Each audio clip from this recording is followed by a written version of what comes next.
Hello, welcome to family kitchen. শুভ দুপুর, সবাই কেমন আছেন? আশা করি ভালো আছেন। আজকে আমি দেখুন এখানে পোয়া মাছ রান্না করব।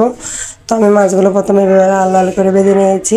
সে তেলের মধ্যে দিয়ে দিব আমি পেঁয়াজ কুচি, আর দিয়ে দিব আলু, আর একটু আলুগুলো লাল লাল করে ভেজে নিয়ে এখানে দিয়ে দেব পেঁয়াজ বাটা, আদা বাটা, রসুন বাটা। এরপরে দিব অল্প একটু জিরার গুঁড়া, আর দিয়ে দেব হলুদের গুঁড়া, আর দিয়ে দেব ধনিয়ার গুঁড়া, তারপর দিয়ে দেবো একটু মরিচের গুঁড়া। এবার আমি একটু পানি দিয়ে মশলাগুলো ভালো মতো কষিয়ে নিব।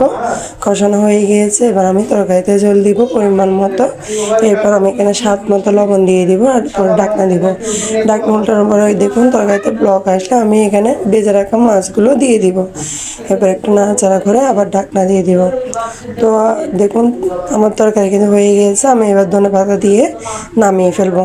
কালারটা কিন্তু সে হয়েছে। তো আপনারা এই মাছটাকে কী নামে বলেন অবশ্যই কমেন্টে জানাবেন।